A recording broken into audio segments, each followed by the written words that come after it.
Optimism is the fuel driving every fight I've been in.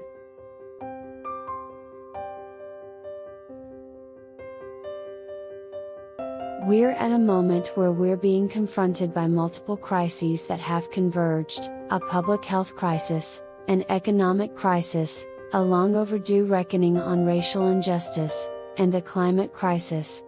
We have a lot we need to handle in the days ahead, but I know together we can get it done. Imperfect though we may be, I believe we are a great country, and part of what makes us great are our democratic institutions that protect our fundamental ideals: freedom of religion and the rule of law, protection from discrimination based on national origin, freedom of the press, and a 200-year history as a nation built by immigrants. I've had a lot of titles over my career, and certainly vice president will be great. But Kamala will always be the one that means the most. At every step of the way, I've been guided by the words I spoke from the first time I stood in a courtroom: Kamala Harris, for the people. I've fought for children and survivors of sexual assault. I've fought against transnational gangs. I took on the biggest banks and helped to take down one of the biggest for-profit colleges. I know a predator when I see one. I've been a proud mentor to many women seeking public office because I believe we need more women at all levels of government. Women have an equal stake in our future and should have an equal voice in our politics. These are challenging times, but I believe getting more women to run for office is a big part of the solution. My mother would look at me and she'd say, "Kamala, you may be the first to do many things, but make sure you are not the last." That's why breaking those barriers is worth it. As much as anything else, it is also to create that path for those who will come after us. Here's the truth people need to understand: to tackle the challenges of the 21st century, we must empower women and families. If we do not lift up women and families, everyone will fall short.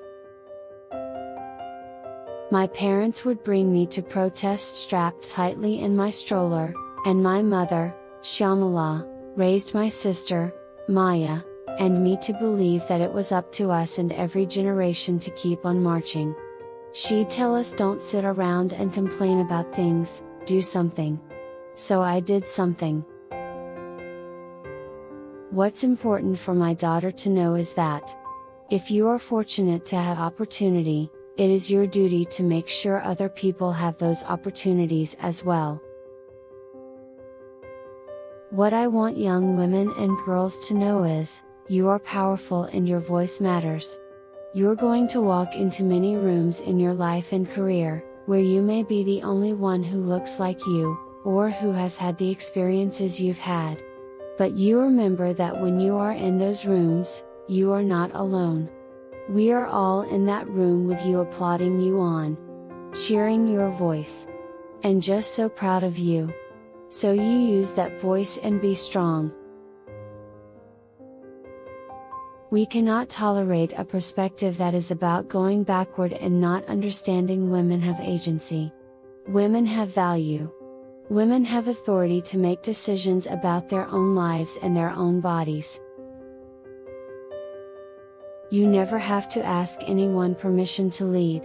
I want you to remember that, okay? When you want to lead, you lead. A patriot is not someone who condones the conduct of our country, whatever it does. It is someone who fights every day for the ideals of the country, whatever it takes.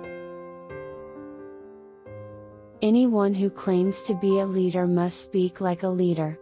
That means speaking with integrity and truth. Do not let anyone ever tell you who you are. Every issue is a Black woman's issue.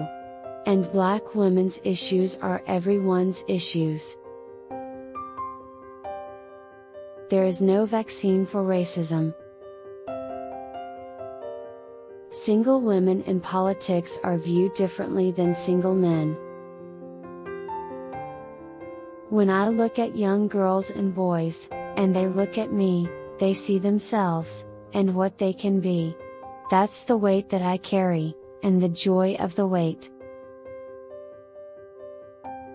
Mental health care, the way I think about it is that we have to understand health care. You can't just think that the body starts from the neck down. We also need health care for the neck up.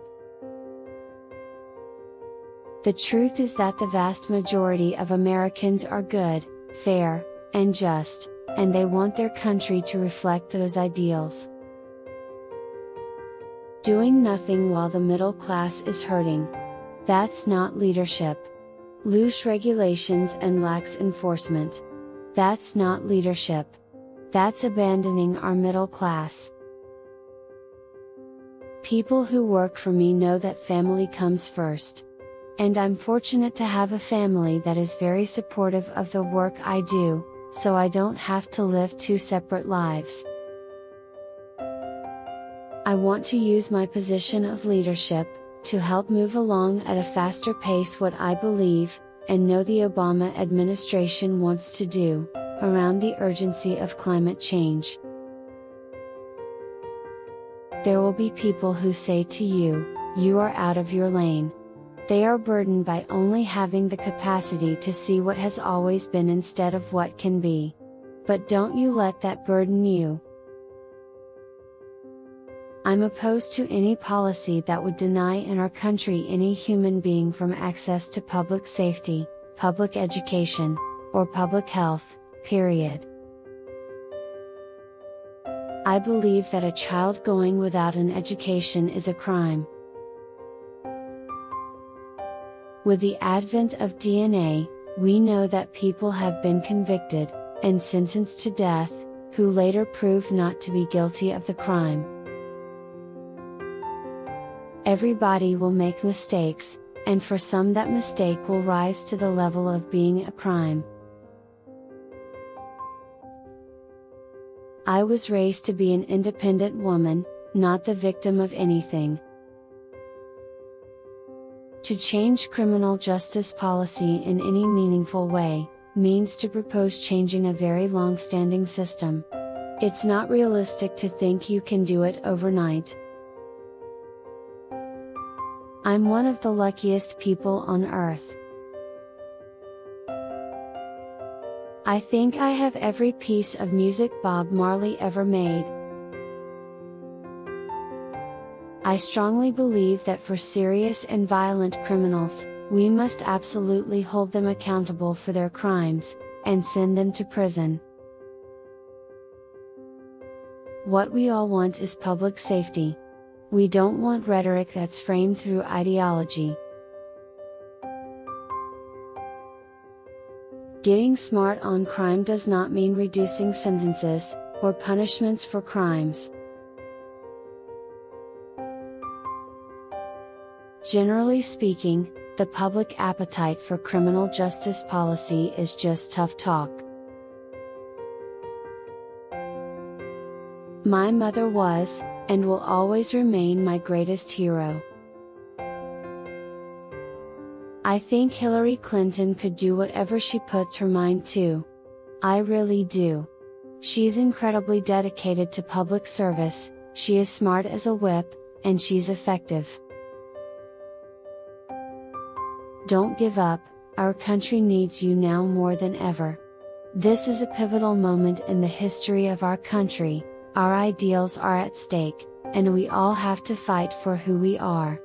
We are all, and should be treated as, equals, but the disparity in terms of income and inequality, for women and women of color, is significant.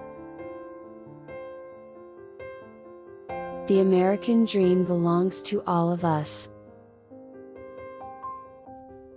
Women should not allow themselves to be caught up in the hype that says performance, meaning the motions, is what matters. If anyone ever gets in your way and tells you to not follow your dreams, be it because of your age, gender, what you look like or where you come from, don't listen. Do not be burdened by what has been when you can create what should be.